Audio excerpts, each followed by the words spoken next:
नमस्कार दोस्तों, कैसे हैं आप लोग। बात करेंगे सुज़लोन एनर्जी की। सुज़लोन एनर्जी के लिए बड़ी अपडेट निकल कर आ रही है, कैसे यह नंबर वन बना है।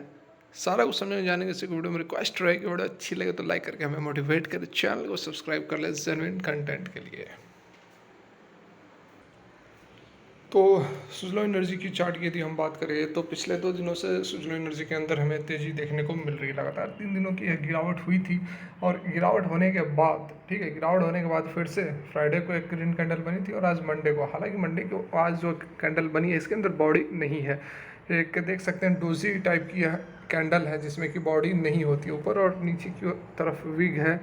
इसका मतलब होता है कि अनसर्टेनिटी, बुल्स और बियर्स दोनों के बीच में अनसर्टेनिटी है कि ऊपर जाए या नीचे जाए। और जो रेंज है, जो कंसोलिडेशन का जोन है, जैसा कि मैं आपको हमेशा से बता रहा हूँ कि इस रेंज को जब तक यह काटेगा नहीं ऊपर की तरफ, जहाँ पर एग्जैक्टली यह 8% है और नीचे की तरफ इन लेवल्स, ये कंसोलिडेशन का जोन है। तो इस जोन को जब तक यह ब्रेकआउट नहीं करेगा तब तक हमें ऊपर की ओर जो मूवमेंट है वह नहीं मिलेगी। तो आज देखिए इसने कोशिश की ऊपर की ओर, थोड़ी सी यहाँ पर ऊपर लगभग हाई आप यहाँ पर देखें तो 19 रुपये 10 पैसे के आसपास का हाई लगाया था, लेकिन फिर वही हुआ, बियर्स एक्टिव हो गए और फिर से इसी जोन में इसको फंसा दिया। तो हम देखते हैं, एक्सपेक्ट करते हैं कि इसको यहाँ पर यह तोड़े और तोड़ने के बाद जो हमारा टारगेट रहेगा वह लगभग यहाँ पर 20 रुपये 80 पैसे जो पिछला हाइस था उस लेवल तक यहाँ पर देखने को मिल सकती है। तो यहाँ पर देखिए जो अपडेट निकल कर आ रही है, India emerges as global renewable energy power house with fastest growing capacity. ठीक है, सबसे तेज़ी से यह बढ़ता हुआ कैपेसिटी इसके पास है, इंडिया के पास, जिसमें कि जो रिन्यूएबल एनर्जी के मिनिस्टर हैं हमारे हैं राज कुमार सिंह, उन्होंने बताया है कि इंडिया जो है वह is established itself as the one of the largest model solar model manufacturer in the world। Solar model के क्षेत्र में तो सबसे लार्जेस्ट यह निकल कर आ ही रहा है। उसके साथ में यह भी यहाँ पर आप देख लें कि the country boast as one of the largest manufacturing ecosystem for wind energy.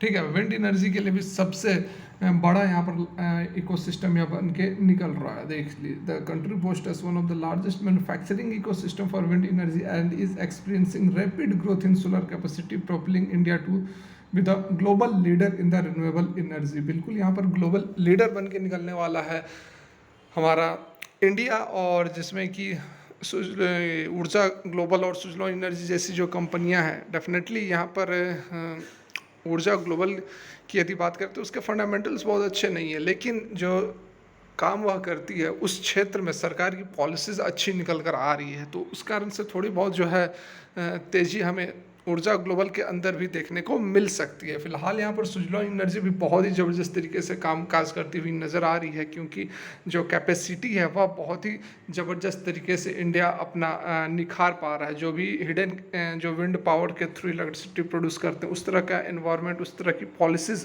Bharat सरकार लेकर आ रही है, जिसके कारण एट प्रेजेंट जो हमारा टोटल इलेक्ट्रिसिटी जनरेशन है उसका लगभग यहाँ पर 43% की जो इलेक्ट्रिसिटी जनरेट हो रही है वो हो रही है नॉन फॉसिल फ्यूल से, मतलब कि रिन्यूएबल एनर्जी के थ्रू हो रही है, जो कि टारगेट 40% का था, उससे ऊपर एट प्रेजेंट ग्रीन एनर्जी के थ्रू इलेक्ट्रिसिटी जनरेट करने में हम सक्षम हैं। यहाँ पर देख लीजिए आप, according to the nation's achievement, India has already achieved its national determined contributions NDC target of 40%।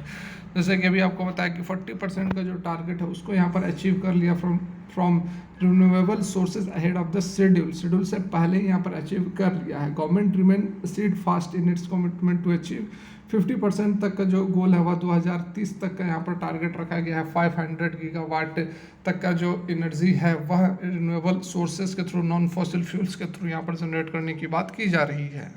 यहाँ पर और भी अच्छी बात यह निकल कर आ रही है कि इंडिया जो है कि लार्जेस्ट ग्रोइंग इकोनॉमी है, उसके बावजूद जो per capita emission green house का है वह सब्सटेंशियली लोअर होता हुआ नज़र आ रहा है। वर्ल्ड का जो एवरेज ग्रीन हाउस एमिशन है उससे कम हमारे देश के अंदर ग्रीन हाउस गैसेज जो है वह इमिट हो रहे हैं। इस पर इकरा के एमडी और सीईओ रामनाथ कृष्णन का क्या कहना है, देखिए। उन्होंने इंडिया के जो क्लीन एनर्जी का रेवोल्यूशन है उसकी तारीफ़ करते हुए यहाँ पर जो पॉलिसीज़ है गवर्नमेंट की तरफ से उसकी यहाँ पर तारीफ़ की और कहा है कि जो टैरिफ्स है उसको भी इन्हेंस किया गया है। Tariff competitiveness in solar and wind energy. बिल्कुल यहाँ पर आप देख सकते हैं सोलर और विंड एनर्जी ये दो जो सेक्टर्स हैं जो कि सबसे ज़्यादा बेनिफिट होने वाले हैं, और Suzlon energy definitely one of the market leader in its sector with 33% market share. तो बहुत ही ज़बरदस्त कंपनी बन के निकलने वाली है। और मैंने आपको कल भी जो वीडियो डाली जिसमें कि टॉप 5 ग्रीन एनर्जी कंपनियों के बारे में आप लोगों को बताया था, जिसमें कि KPI energy, wind, INOX wind और भी ज़बरदस्त कंपनियां थी, वह भी मैंने आप लोगों को बताया था कि इन 5 कंपनियों के अंदर आप इन्वेस्ट कर सकते हैं यदि आप नॉन फॉसिल फ्यूल्स या फिर ग्रीन एनर्जी की कंपनियों पर निवेश करना चाहते हैं। वह भी डिस्क्रिप्शन में मैं लिंक दे दूंगा, आप देख सकते हैं। सुजलॉन से भी अधिक रिटर्न कंपनियों ने दिया हुआ है। सुजलॉन 3rd नंबर पर स्टैंड करता है, उससे भी अधिक रिटर्न्स दो कंपनियां ने दिया है। हालांकि यहाँ पर एक्सपर्ट्स क्या कह रहे हैं, क्या कुछ अभी और भी हमें सुजलॉन एनर्जी के अंदर मूवमेंट देखने को मिल सकती है क्या? यहाँ 3 महीने के अंदर 118% का अपसाइड हमें सुजलॉन एनर्जी के अंदर देखने को मिल गया है।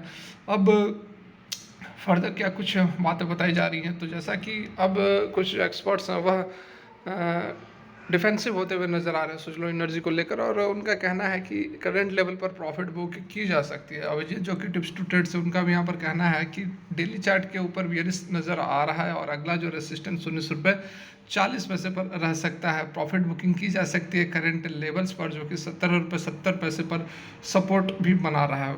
वैशाली पारेख का यहाँ पर कहना है, जो कि टेक्निकल रिसर्च प्रभुदास लीलाधर से है, उनका कहना है कि स्टॉक जो है वह 8 रुपये से अच्छा खासा यहाँ पर हमें 17 से 18.5 रुपये तक का मूवमेंट इसने दिखा दिया है, और जो नेक्स्ट सपोर्ट है वह 17 रुपये पर है, और अगर ऊपर की ओर जाता है तो 20 रुपये 80 पैसे, और फिर भी ब्रेकआउट देता है और भी ऊपर तो 26 रुपये और 34 रुपये तक का लेवल देखने को मिल सकता है। ओशो कृष्णन का भी यहाँ पर कहना है कि सुजलॉन एनर्जी जो है वह अच्छा खासा इसने ब्रेकआउट दिया है, लेकिन जो टेक्निकल पैरामीटर बता रहे हैं वह ओवरबाउट टेरिटरी में इसे कह रहे हैं, और one should not be carried away with the ongoing momentum. तो इस मोमेंटम के साथ जाने से मना कर रहे हैं, और सीरीज ऑफ सपोर्ट जो है वह 17 और लेवल्स पर बता रहे हैं कि 17 लेवल के लेवल्स पर एक सपोर्ट जोन पड़ा हुआ है। मनोज डालमिया जो कि CEO प्रोफेशनल इक्विटीज़ के हैं, उनका यहाँ पर कहना है कि risk averse investors are advised to refrain from purchasing at current level.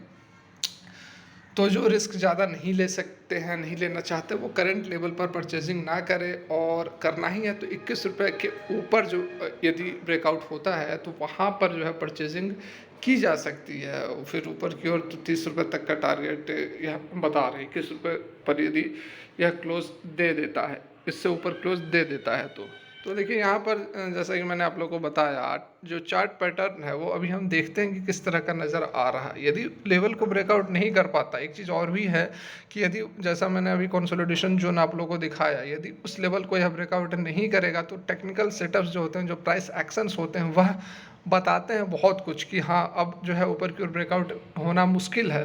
तो अभी हमें 1-2 दिन के अंदर पता चल जाएगा कि क्या कुछ होने वाला है, तो फिर मैं आपको अपडेट करते रहूँगा। यदि वैसा कुछ प्राइस एक्शन दिखाएगा जिससे लगेगा कि जो ब्रेकआउट है वो ऊपर की ओर ना होकर नीचे की ओर होने वाली है, तो फिर मैं आप लोगों को ज़रूर यहाँ पर अलर्ट करूँगा। और नीचे की ओर फिर यदि ब्रेकआउट होती है तो उस जोन को तोड़ेगा तो 17 रुपये से नीचे आता है, तो एक डाउन साइड का भी मूवमेंट यहाँ पर हमें देखने को मिल सकता है। लेकिन अभी हमें प्राइस एक्शन पर फोकस करना होगा। तो फिलहाल की वीडियो यहीं तक अच्छी लगी हो तो एक लाइक करके हमें मोटिवेट करें। Thanks for watching, have a good day.